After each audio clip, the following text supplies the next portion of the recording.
اگر ایک غیر مسلم اگر پتھر کے سامنے سجدہ کرتا ہے، مورتی کے سامنے سجدہ کرتا ہے تو اسے کافر کہتے ہیں، اسے جہنمی کہتے ہیں۔ وہی کام ایک مسلمان جا کر کے مزار پہ کرتا، موحد کیسے ہو سکتا ہے؟ اسلام یہ ناانصافی نہیں کر سکتا ہے۔ اگر وہ کافر ہے تو وہ بھی کافر ہوگا، کیونکہ اس نے مزار پہ جا کر کے سجدہ کیا ہے، اللہ کے علاوہ کسی اور کے سامنے جا کر کے سجدہ کیا ہے۔ اور سورہ جن میں اللہ تبارک و تعالیٰ نے کہا ان المساجد للہ فلا تدعوا مع اللہ احدا، سجدہ اور عبادت کے لائق اللہ تعالیٰ ہے، اس کے سوا کسی کی بھی عبادت نہیں کرو۔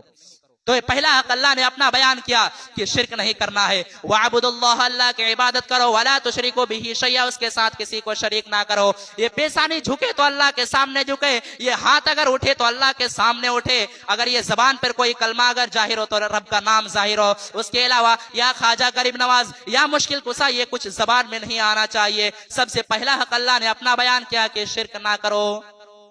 اور دوسرا حق اللہ نے کیا کہا؟ وَبِالْوَالِدَيْنِ إِحْسَانًا، اور اپنے ماں باپ کے ساتھ اچھا سلوک کرو۔ کتنے اولاد ایسے ہیں، ماں بوڑھی ہو گئی ہے، باپ بوڑھا ہو گیا ہے، باپ کو دواؤں کی ضرورت ہے، ماں کو چھوٹی چھوٹی چیزوں کی ضرورت ہے، جوان بیٹا گھر میں سو کر کے اسے ماں باپ کی کوئی فکر ہی نہیں ہے۔ ماں باپ کے سامنے جا کر کے اس طرح بات کرتے ہیں، ایسا نہیں لگتا ہے کہ ماں باپ نے اسے جنم دیا ہے، ماں باپ نے اس کی پرورش کی ہے، ایسا بالکل نہیں لگتا ہے۔ آج کتنے ایسے واقعات دیکھنے کو ملتے ہیں۔ ہاں یہ ہو سکتا ہے کہ ماں باپ کبھی غلط ہو، میں نے کتنے ایسے بیٹوں کے آنکھوں میں بھی آنسو دیکھا، اس کے ماں باپ نے اپنے بچے کو خون کے آنسو رلائے ہیں۔ ماں باپ غلط ہو سکتے ہیں، لیکن ماں باپ غلط ہو تب بھی ان کے ساتھ آپ کو حقوق العباد کسے کہتے ہیں؟ حقوق العباد کے معنی کیا ہے؟ حقوق کے معنی ہوتا ہے حق، ادھیکار، اور عباد مانے بندے۔ حقوق العباد بندے کا حق۔ اگر ہم اسلام کے اوپر اگر نظر دوڑاتے ہیں تو یہ پورا اسلام دو ہی چیزوں پر قائم ہے، ایک ہے حقوق اللہ اور ایک ہے حقوق العباد۔ دو ہی چیزوں پر اسلام قائم ہے۔ آپ نماز پڑھتے ہیں، آپ روزہ رکھتے ہیں، آپ زکوٰۃ دیتے ہیں، حج کرتے ہیں، یہ سب حقوق اللہ میں سے ہے۔ لیکن آپ کا اپنے باپ کے ساتھ کیسا سلوک ہے؟ ایک باپ ہونے کے ناطے آپ اپنے اولاد کے ساتھ کس طرح سلوک کرتے ہیں؟ آپ کا اپنے رشتہ داروں کے ساتھ کس طرح سلوک ہے؟ آپ اپنے پڑوسی کے ساتھ کس طرح سلوک کرتے ہیں؟ یہ تمام چیزیں حقوق العباد میں شامل ہے۔ قرآن کریم کو جب ہم غور سے پڑھتے ہیں تو قرآن کریم میں ہمیں حقوق اللہ پر بھی ابھارا گیا ہے اور حقوق العباد پر بھی ابھارا گیا ہے۔ قرآن اگر ہمیں نماز پڑھنے کا حکم دیتا ہے، زکوٰۃ دینے کا حکم دیتا ہے، روزہ رکھنے کا حکم دیتا ہے، تو قرآن یہ بھی کہتا ہے اپنے اولادوں کے ساتھ انصاف کرو۔ قرآن یہ بھی کہتا ہے کہ والدین کے ساتھ اچھا سلوک کرو۔ قرآن یہ بھی کہتا ہے کہ اپنے پڑوسیوں کے ساتھ اچھا سلوک کرو، اپنے رشتہ داروں کا حق ادا کرو۔ قرآن اس چیز کی بھی تعلیم دیتا ہے۔ میں نے آپ لوگوں کے سامنے خطبہ مسنونہ کے بعد سورہ نساء کی آیت نمبر 36 تلاوت کی ہے، اور اس آیت میں اللہ تبارک و تعالیٰ نے 10 حقوق بیان کیے ہیں، اور آپ کو جان کر کے حیرت ہوگی کہ 10 حقوق میں صرف اللہ تبارک و تعالیٰ نے ایک حق اپنا بیان کیا ہے اور 9 حق بندوں کا بیان کیا ہے۔ وَعَبُدُ اللَّهَ، اللہ کی عبادت کرو، وَلَا تُشْرِكُوا بِهِ شَيْئًا، اس کے ساتھ کسی کو شریک نہ کرو۔ وَبِالْوَالِدَيْنِ إِحْسَانًا، اور اپنے ماں باپ کے ساتھ حسن و سلوک کرو۔ وَبِذِي الْقُرْبَىٰ، اور اپنے رشتہ داروں کے ساتھ اچھا سلوک کرو۔ وَالْمَسَاكِينِ، اور مسکینوں کے ساتھ اچھا سلوک کرو۔ وَالْيَتَامَىٰ، اور یتیموں کے ساتھ اچھا سلوک کرو۔ وَالْمَسَاكِينَ، اور مسکینوں کے ساتھ اچھا سلوک کرو۔ وَالْجَارِ ذِي الْقُرْبَىٰ، اس پڑوسی کے ساتھ اچھا سلوک کرو جو تمہارا قریب کا پڑوسی ہے۔ وَالْجَارِ الْجُنُبِ، اور اس پڑوسی کے ساتھ بھی اچھا سلوک کرو جو تمہارا دور کا پڑوسی ہے۔ وَالْجَارِ ذِي الْقُرْبَىٰ وَالْجَارِ الْجُنُبِ وَالصَّاحِبِ بِالْجَنبِ، اور اپنے ہم سفر کے ساتھی کے ساتھ بھی تم اچھا سلوک کرو۔ وَالْجَارِ ذِي الْقُرْبَىٰ وَالْجَارِ الْجُنُبِ وَالصَّاحِبِ بِالْجَنبِ وَابْنِ السَّبِيلِ، اور مسافروں کے ساتھ بھی تم اچھا سلوک کرو۔ وَمَا مَلَكَتْ أَيْمَانُكُمْ، اور اپنے غلاموں کے ساتھ، اپنے لونڈیوں کے ساتھ تم اچھا سلوک کرو۔ إِنَّ اللَّهَ لَا يُحِبُّ مَنْ كَانَ مُخْتَالًا فَخُورًا، اللہ تبارک و تعالیٰ کسی غرور کرنے والے کو، کسی گھمنڈ کرنے والے کو، کسی اہنکار کرنے والے کو پسند نہیں کرتا ہے۔ 10 باتیں اللہ نے بیان کی۔